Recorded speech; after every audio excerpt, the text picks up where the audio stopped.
Joined by Chasen Blair, who won his pro debut on Cage Warriors. He came all the way from America, trained at Next Gen MMA for his camp in England. He was an Event of the Year contender as well. Terms on the Manchester card as well. Forgot to put a title, so if you join, it's basically just a bit of a surprise it could be. There you go, you alright, buddy? Hey, how are you? Not too bad. So obviously we got there in the end with the 8 hour time difference, but nonetheless, I'll get right into it. In terms of the win that you got at Cage Warriors, it's a great way to start your debut. How were you feeling a couple of weeks after that sort of win? Still feeling great. It was a big opportunity. Can't thank Graham, Ian, and all the Cage Warriors staff enough for putting on a great event. All the coaches down at Next Gen, and all my training partners, and all my training partners back home, and my coaches in San Diego, friends, family. Can't do it without all of them. So excited, looking forward to the next opportunity, June 10th here in San Diego. It's going to be a big event. So really excited, and yeah, just training hard, and I'm glad we finally got to get this in. And then I have just had someone ask as well, when can we expect to see you back in England? Because obviously you came over, put on a great performance in what was a card of the year contender as well. So someone has just asked, when can we expect to see you back in England as well? Um, Hopefully this year for sure. We'll just have to see how everything plays out.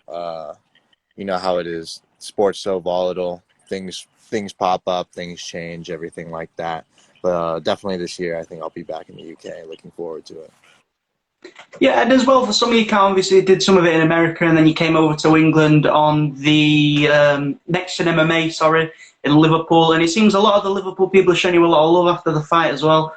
But was there a big change from training in England compared to America, or did it sort of just feel the same when you got in there to train? Um, Training at Next Gen, I think is a special place. The energy in there is one of a kind. Coaches are great. I mean, you got people like Patty and Molly. Their energy is infectious, right? They light up a room, and there's so many young guys in the gym that have so much talent. So you're competing with them, right? The night I fought, I was like, man, got a first round finish, like did well. Next thing you know, Liam Malloy gets a knockout in like 30, 40 seconds. And then Luke Riley has an amazing fight, has a great finish. And then Adam Colin goes out and starches the kid in 13 seconds. And I was like, dang, my performance is not that good.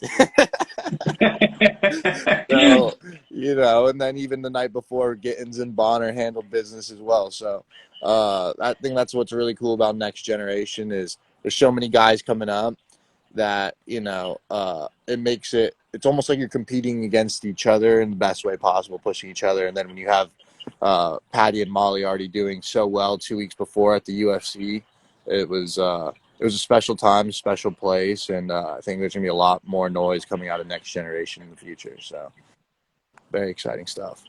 Yeah, and as well in terms of obviously as you mentioned there, in terms of coming over to England back in America, you're an extremely talented wrestler as well, Division One NCAA, and then I think you were UNC, is it wrestling in America? Yeah, yeah. But do you think, sorry, do you think there's a difference in terms of the wrestling in America compared to when you came over to England? Um, I think there's a lot more. Wrestling's definitely bigger here in America, but I think one of the things at least I noticed over there was wrestling for wrestling and wrestling for MMA are different. So, right, you still have to have the timing off the striking. It's not like you're just starting in a collared up tie position or anything like that. So the striking level is really high in the UK. So it's not like you still have to set up your takedowns and do all that, and there's still the wall and other things. So it's a little bit different. Still similar. My training overall in the UK was amazing. So I felt like I improved a lot. Got to test myself every day, and that's the thing. When you had all those guys, the next generation pushing you, you know, you're gonna get better, right? The longer you're there, the more time you spend with those people, you're gonna have to get better, or you're gonna get left behind. So, I thought it was a great experience, and yeah, I felt like there. That's the other thing, like training in the camp. I felt like as I was training there. Their wrestling was improving. So then I was like, man, this is getting harder and harder, as the camp's going on, trying to get takedowns and stuff like that. But yeah, it was good. Yeah, and then someone did just ask, what did you make of the Scouts accent as well in terms of being there? I mean, I live in England, it's still a bit tough sometimes, but was that the barrier that you had to overcome at the start? Oh, I'm not gonna lie. My first time, I walked into Tesco, and I'm in at the check. I'm trying to get my $3 or the meal deal thing. Next thing you know, the clerk's talking to me. And I'm looking at her, and I was like, "This is not like Netflix. I need some subtitles. I have no idea what you just said to me right now." But after about like, yeah, I was there about 8 or not like 9, 10 weeks. I'm used to it now. So that's the other thing. Training with Patty all the time. His is like, I remember the first time I saw his initial interview after his UFC win. I was like, what did that dude just say? All I heard was something about lizards, and that's it. And then in terms of, as you mentioned, obviously there with the meal deals, what was the go-to meal deal while you was in England as well? I'm sure that's something that people might want to know. Oh, mine was the sausage, bacon, egg, and sausage sandwich. Then I always got a coconut water, and then game changer for me that I'd never had before was the Sweet Sensations Thai chili chips. Those were Oh, crazy. Those yeah, hit yeah. different. And then as well, into just getting back to the fighting, I got a bit sidetracked with the meal deals, but in terms of getting the Cage Warriors pro debut and then getting signed as well, so that'll sort of propel you quite quickly in your pro career in a sense. Is getting the belt in Cage Warriors something that's now a goal for you? 100%. Right. I think my the I want to. I don't want to think ahead to the belt, as you know. I have an opponent that I have a fight coming up, and looking for more information, waiting for more information on that as that kind of happens. But yeah, I do want to be a Cage Warriors champion. You look at the guys that have become Cage Warrior champions and their success they're having now in the UFC and what they've done in the past. That's being a Cage Warrior champion is a huge feat, and that's something I want under my belt by the time my career is over. And I think that is something I will have. So I'm looking forward to it. I'm just trying to make the most of the opportunities, and I'm just excited to be a part of the promotion and to have had the opportunity to compete in England was something special. I think it was walking in, you could just feel the energy in the arena. That card I knew was going to be special and be able to lead off, like kind of like in the beginning, and then like you said, have be on the card of the year contender was unreal experience. Yeah, and then in terms of why you was over in Liverpool, was it just mostly next gen that you trained at, or was there any other gyms that you went to as well while you trained over there? Was it mostly just next gen? Yeah, I just trained at Next Gen, and then was tr- yeah, I was just training Next Gen. That was it, really. Yeah, and then in terms of when you made the transition over from wrestling into MMA, was there any sort of barrier there, or did you find the transition a little bit smoother than if you didn't come in with that wrestling background as well? Um, transitioning from wrestling into MMA, there's always going to be a little bit. There's a lot more threats in MMA. There's a lot more tools, a lot more skills that need to be sharpened.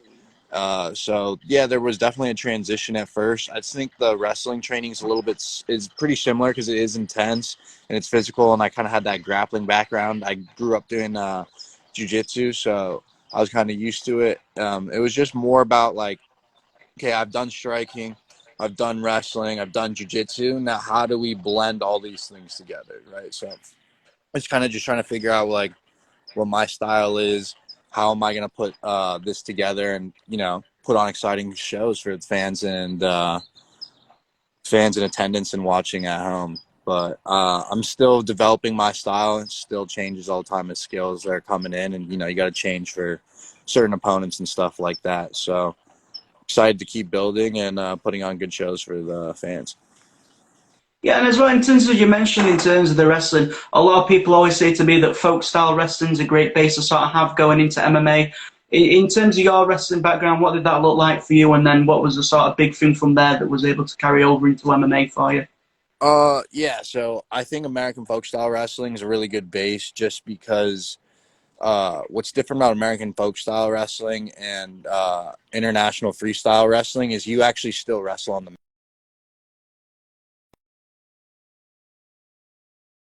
second window. You got a 10-second window to get a turn. If not, they're going to restand the matchup. Where in American folk style wrestling, you can just keep holding them down. Like if they don't get out, that's on them. So it forces. I think that's what applies really well into MMA is like guys that get come from an American folk style background. When they get that takedown, they get that pressure. Like you're not like it's very difficult to get back up. So having that kind of base foundation was paid dividends for me, right? If you look at my first fight, it's like I got that takedown. Opponent was trying to get back up to his feet, and I was able to re-mat return him and end up working towards that finish. So paid off well there, and you know what I mean with all the clinching and all that other stuff.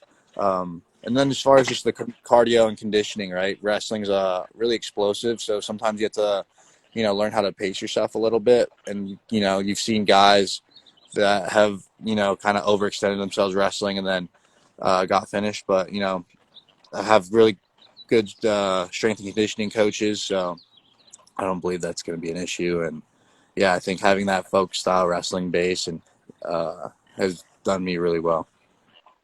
Yeah, and then as you mentioned, obviously, earlier on about cage warriors and the people that have gone on to the UFC, was it sort of when you did get that sort of contract offer that it sort of sat in your mind that, oh, maybe I can actually go on to the UFC from this, seeing other people that have done it, or is it again just something that you'll do in due time if it comes along for you?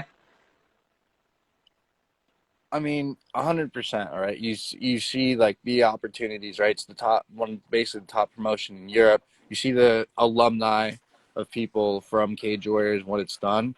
You look at those guys. Now you're looking at myself being in that position. It's like, okay, I have this opportunity. I want to make the most of it. These guys have done it, and they're all great. But it's like, like why can't I? Why can't I do the same sort of have the same success that they do? I have great coaches around me. I have great workout partners. I have the opportunity. So I just want to make the most of it, stay dialed, focused, and just see where it takes me. Yeah, and then in terms of his second fight, you also mentioned that that's coming up as well. It's another good fight for you. Is there sort of way that you expect the fight to go, or is it something that you're just going to take as it comes and you know that you're just going to use the skills that you've got to get that win? Um, yeah, I just got to kind of take it as it goes and use the skills I have as appropriate, like as needed. I think I'm excited for the event. You know, I don't really like saying exactly what's going to happen because you just never know, right? The things are so volatile, things change. You think so, you think you have this game plan, they have a different game plan. So, I know I have the skills and tools necessary for whether we're on our feet, on the mat, on the cage, wherever. I know I can compete with the best in the world, and that's why I'm here. So looking forward to the bout. I know it's going to be very exciting. Looking forward to the opportunity. Cage Warriors puts on amazing events, and to be able to be one in my hometown is a dream come true. So looking forward to it. Yeah, Nazelle, one of the final few questions from me is someone's just asked in terms of what do you base your sort of style off of? Is there any sort of inspiration behind the style that you're coming in with? Or is it something that you just sort of building at the way you're training at the gym? Um, I have a lot of people growing up. I'd gone to MMA events, and the first actual pro event I'd ever been to was Strike Force in San Diego. It was like Paul Daly versus Nick Diaz, and I remember like that whole card was just amazing. Gilbert Melendez, Kawajiri was on it. Shinya Aoki fought. Gegard Mousasi was on the card too, and Nick Diaz, obviously Paul Daly was one of the greatest fights ever. So seeing all these guys, I drew inspiration from it, and it's kind of what kind of drove me towards starting my own pro career. And I try to pick up little things from a lot of different fighters, but at the end of the day, I want to be my own man, and I want to have my own style and use my attributes and my skills, my own experiences to be my own fighter. So right, my vision is if you looked at a blank silhouette of me watching a fight, you would know, oh yeah, that's Chasen Blair. Like I've seen him fight. Like that's who he is. That's how he fights. And so that's kind of like the goal for me, is to keep developing my skills and create something unique that's individual to me. Yeah, and then just finally from me, obviously, if you want to shout any of your training partners, sponsors, coaches, anything like that, just feel free to go ahead, buddy. I would like to shout out Next Generation MMA. Thank you so much. It's Paul Rimmer, Ellis Hampson, Adam Ventry, obviously Patty, Molly, my training partners leading up to the fight, Matt Bonner, Adam Cullen, Ben Kelly. Also want to shout out my coaches in San Diego, Justin Flores, uh, Janix Alves, Jake Buracker, strength and conditioning coach Jeff Bristol, friends, family, Ian Dean, and Graham Boylan, all the Cage Warrior staff for the opportunity. Looking forward to this next fight, June 10th, and hopefully to get back in this cage 4 or 5 times this year and put on a show for all the fans and start building, start working towards that Cage Warriors title we were speaking about earlier. Yeah, well, that's everything from me. I appreciate your time. Obviously, keep your eyes out in June for Chasen Blair. He set the world on fire in terms of his debut on Cage Warriors in England. He's going to do the same again in America, I'm sure. So I appreciate your time, buddy. Thank you very much. I appreciate it. Thank you. Have a great rest of No your day. problem. You too, buddy.